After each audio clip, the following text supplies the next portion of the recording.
சிலைங்கூர் அரசாங்கம் மாநில அரசாங்கமும் அங்குள்ள லோக்கல் அத்தாரிட்டி செஞ்ச முனிசிபாலிட்டி செஞ்ச சிப்பாங் இவங்க செஞ்ச விஷயத்தை வந்து இந்த கோயிலை உடைச்ச விஷயம் வந்து நாங்கள் வந்து கடுமையாக தண்டிக்கிறோம். அந்த மாதிரி ஒரு விஷயத்தை செய்யவே கூடாது, அவங்க செஞ்சுருக்கக்கூடாது. ஏன்னா 2007 பார்த்தீங்கன்னா இந்த அரசியலுக்காக வந்து இந்துக்களுக்கு எல்லாத்துக்கும் வந்து சத்தியாவாக்கு கொடுத்தாங்க. நாங்கள் வந்து ஆட்சி எடுத்தோமா, ஆட்சியில் வந்தோமா, இன்றைக்கி நாட்டில் இந்த மலேசியாவில் இந்த சிலைங்கூரில் வந்து ஒரு கோயிலும் உடைக்கப்படாது அப்படின்னு சொன்னார். காப்பார் மாணிக்க வாசகம் சொன்னார், என் மூச்சு நின்னா தான் ஒரு கோயிலே உடைக்க முடியும் சிலைங்கூரில் சொன்னார். அதே மாதிரி தான் காலித் இப்ராஹிம் சொன்னார். அப்புறம் வந்து நம்ம ஜேவியராக தான் சொன்னார். எல்லா சிவராசாலாம் சொன்னாங்க. இன்றைக்கி சொல்லி 7 கோயில் உடைச்சிருக்காங்க. 6 கோயில் உடைச்சிருக்காங்க, முழு கோயில் உடைச்சிருக்காங்க. ஒரு சாமி மேடையை உடைச்சிருக்காங்க வீட்டில் பூந்துது. நீங்கள் பார்த்தீங்கன்னா இது ஒரு சாமி மேடை தான். இது அந்த வீட்டுள்ள கும்பிட்ற சாமி மேடையை பூந்து உடைச்சிருக்காங்க. ரொம்ப கொடுமையான முறையில் உடைச்சிருக்காங்க. இது எல்லா இந்துக்கும் கோபத்தை உண்டாக்குது. நீங்கள் பார்த்துருப்பீங்க, கடந்த ஒரு வாரத்தில் வந்து பார்த்திங்கன்னா இது ஒரு பெரிய பிரச்சனையாக ஓடிக்கிட்டு இருக்கு. ஆனால் இது வரைக்கும் பக்கத்தராயத்தில் இருந்தோ அந்த எஸ்கோவும் சரியான முடிவோ சரியான பதிலும் நம்மளுக்கு கொடுக்கவே இல்லை. அவர் என்ன சொல்கிறாருன்னா, அவங்க மஜிஸ் பாட்டார் சிப்பாங் செஞ்சது சரிதான், அந்த பாஸ் கவுன்சிலர் செஞ்சது வந்து சரிதான், அவங்க செஞ்ச சட்டத்துக்கு உறுப்பினர் தான் செஞ்சுருக்காங்கன்னு. வீடு பூந்து ஒரு சாமி மேடையை உடைக்கிறது வந்து சட்டத்தை பற்றி பேசுகிறீங்க, சட்டத்துக்குள்ளுக்கு இருக்காது. அப்போ நம்ம வீட்டில் இன்னும் பொருளாக போட்டால் வீட்டில் சாமி கும்பிட முடியாது, நம்ம வாரங்களாம் வந்து உடச்சிட்டு போவானுங்க. ஸோ அதனால் இது வந்து கடுமையாக தண்டிக்கிறோம் நாங்கள். இந்த மாதிரி வந்து விஷயத்தை வந்து தடுக்கணும் வேணும். பிகாஸ் ரிலீஜியஸ் மதம் சம்மந்தப்பட்ட விஷயத்தை வந்து சாமி சம்மந்தப்பட்ட விஷயத்தை ரொம்ப கரெக்டாக ஹேண்டில் பண்ணணும். இதை வந்து ஒரு சும்மா இன்னமும் ஒரு இதை பில்டிங்கை போட்டு செவரை உடச்சிட்டு போகிற மாதிரி வந்து அந்த ஹேமரை வச்சு உடச்சிட்டு போகிறது வந்து சரியில்லை.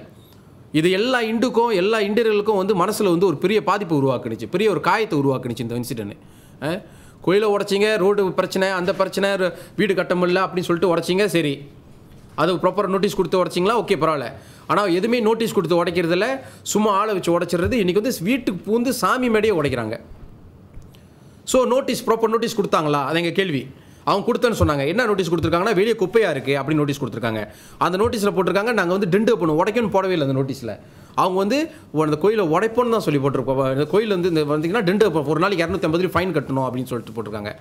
ஆனால் திடீர்னு ஒன்றும் சொல்லாமல் திடீர்னு வீடு பூந்து ஒரு கேட்டை தாண்டி உள்ளுக்கு வந்து இந்த படம்லாம் காமிக்கிறோம், பூந்து தரவட்டமாக அந்த கட்டண அந்த சாமி அறையை வந்து உடச்சி வச்சுருக்காங்க. ஸோ இது வந்து சரியில்லை. நீங்கள் வந்து சொன்னது ஒன்று, இன்றைக்கி செய்கிறது ஒன்று, மக்களுக்கு தெரியணும். ஏன்னா இன்றைக்கி வந்து அரசியலுக்காக நீங்கள் வந்து கண்டதை சொல்லிவிட்டு கடைசியில் எதுவுமே செய்யாமல் இருக்கிறது இது ஒரு நல்ல உதாரணம். இந்தியர்கள்லாம் வந்து இது சொன்னாலும் நம்பிடுவாங்கன்னு சொல்லிட்டு ஒரு தப்பான ஒரு அபிப்பிராயத்தில் வந்து இந்த எதிர்க்கட்சி தலைவர்கள், பக்கத்தராய தலைவர்கள்லாம் வந்து தப்பான ஒரு சத்தியவாக கொடுத்துக்கிட்டு இருக்காங்க. ஐ ஹோப் தட் நம்ம மக்களுக்கு வந்து இது தெரியணும். இதே ஒரு நல்ல உதாரணம். ரொம்ப பெரிய அளவுக்கு நம்ம பொருளாதாரத்தை வளர்க்குறதுக்கு அதெல்லாம் போகணும். ஒரு சின்ன விஷயம்.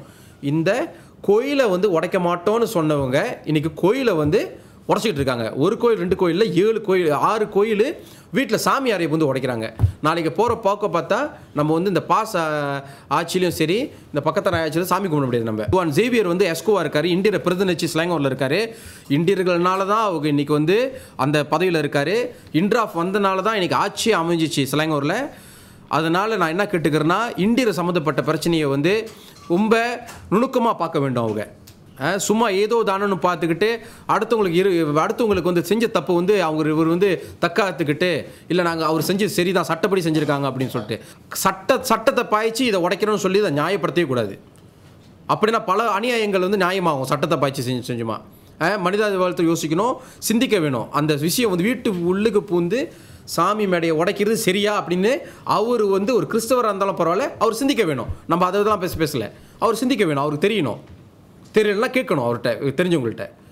அது வந்து டிஃபைன் பண்ணக்கூடாது. ரோகே பாஸ் கவுன்சிலர் வந்து செய்கிறது வந்து இல்லை அவங்க செஞ்சு சரிதான்னு சொல்லிட்டு அவர் இந்த பேப்பரில் தற்காப்பு இருந்தார். அது வந்து தெரிஞ்சிருக்கக்கூடாது. அவர் ஒரு இந்தியர்கள் தலைவராக இருந்து ஸ்லைங்கூரில் அவர் வந்து அந்த விஷயத்தை வந்து நாங்கள் தண்டிக்கிறேன்னு சொல்லியிருக்கலாம், இல்லை நான் விசாரிக்கிறேன்னு சொல்கிறது வந்து ஒரு சிறப்பு.